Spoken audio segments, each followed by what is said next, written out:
Les élus du Tavenir Attira, les associations et les anciens travailleurs ont foulé donc le sol de Moruroa hier à l'invitation de l'État.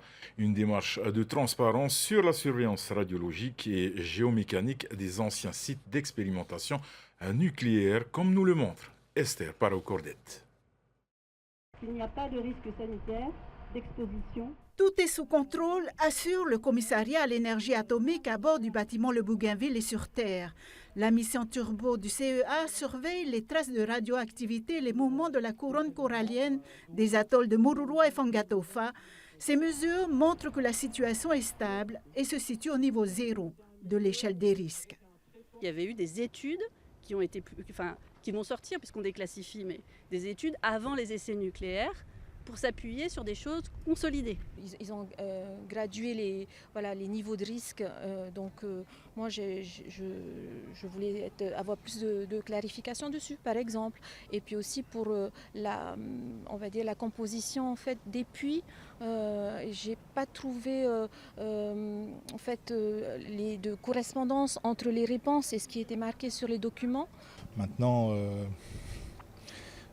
quand je vois les aléas de la construction d'une tour des juges où on fait juste des forages sur un demi-mètre cube, ou quand je vois les aléas de construction d'un parking parce qu'on n'est pas capable de bien évaluer les sols, je me dis que les marges d'erreur sont quand même conséquentes.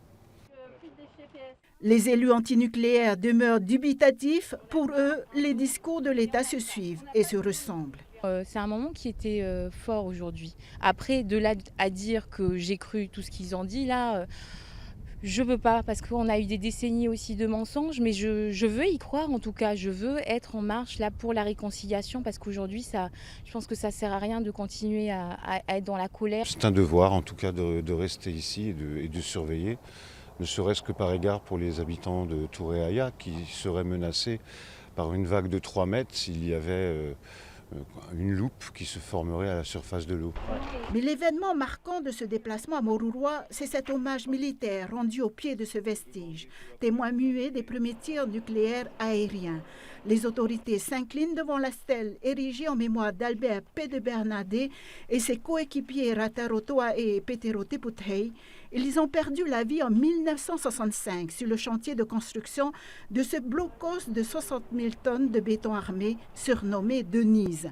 Aujourd'hui octogénaire, Edmond Teyefitou se rappelle de cet accident tragique.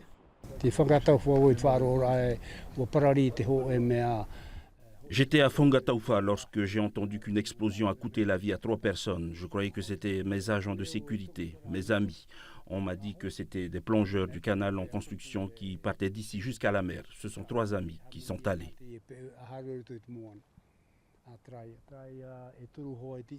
Les avis divergent toujours quant à la pertinence des essais en Polynésie.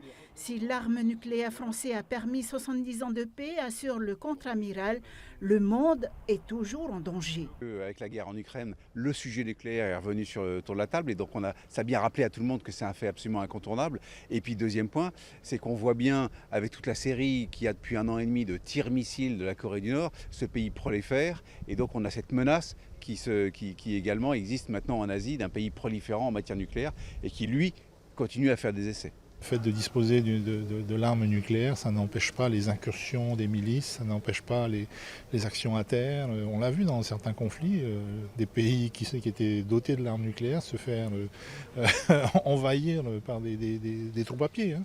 La députée Meriana Red Arbelo mènera une commission d'enquête parlementaire sur les conséquences des essais nucléaires dans les 6 prochains mois. Il est question de modifier la loi Morin pour une meilleure indemnisation des victimes du nucléaire.